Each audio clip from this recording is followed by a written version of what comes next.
America's Most Wanted again? This is America's Most Wanted I here. paid that. I paid that. It's Joe Bruin here with All Access Entertainment with the one and only, of course, the pop culturist himself, Mr. Robert Bruce, of course, from comic book men fame and everything there is to know about toys. The toy specialist, if you will. Toys, comics, collectibles, posters, whatever it may be, rock vintage, memorabilia, punk rock memorabilia, and anything in marbles, between, right? Political pins.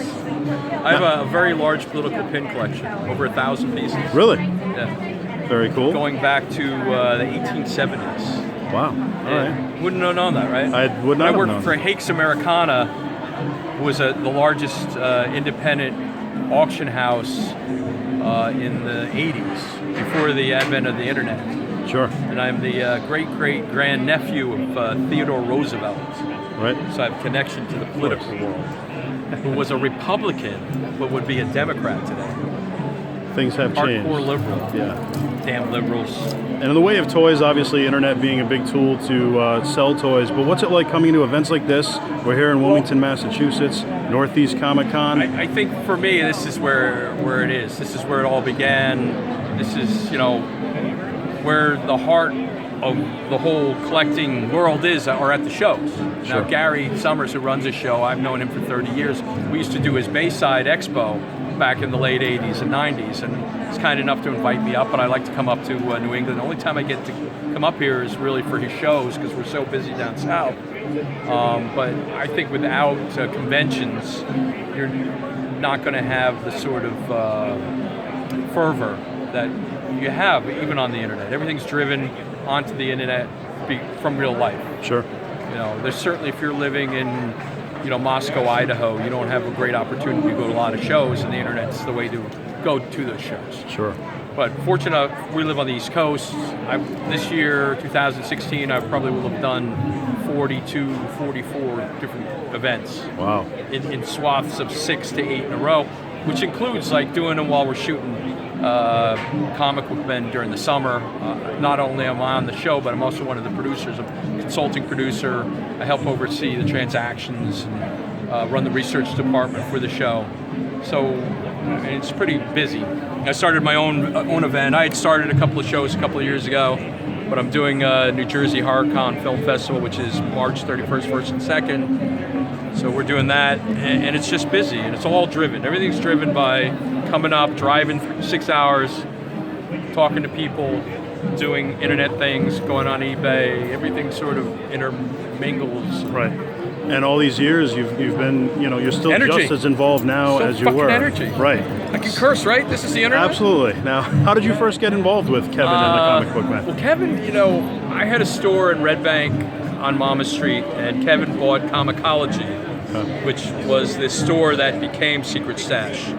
And they were located diagonally across the street from me, and I had my pull list there, and that's about 17, 18 years ago now.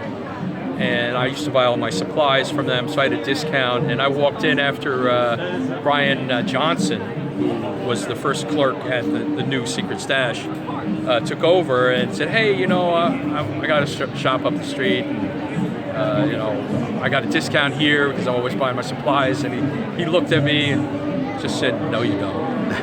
And that's how him and I became good friends. And that's sort of how it started. And I've just been a collector and, a researcher and a pop culturist. And my philosophies for toys in general is sociologically. It's not about making money. Sure. If you do anything, you can shovel coal and make money. Right. But it's about, the experience and understanding what things are and how they relate to our society. So I only sell certain things primarily that I like. Right. Because, if I want to sell just things, I could sell things and fill booth up with just junk. What's fun? Yeah, there's nothing fun about It's that. about fun. Right. It's about talking about things and teaching people or learning new things. I like to learn new stuff. Sure. But I started collecting marbles like about 25 years ago, just for that specific reason, because a marble has no markings. It's got no date stamp.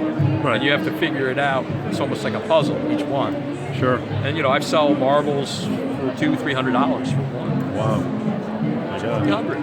And that's for me, I think that's an accomplishment, because you have to legitimize it and figure out what it is and say, oh, this was made in 1936, 1937, because they were switching the machine over and it's a left-handed swirl as opposed to a right-handed swirl.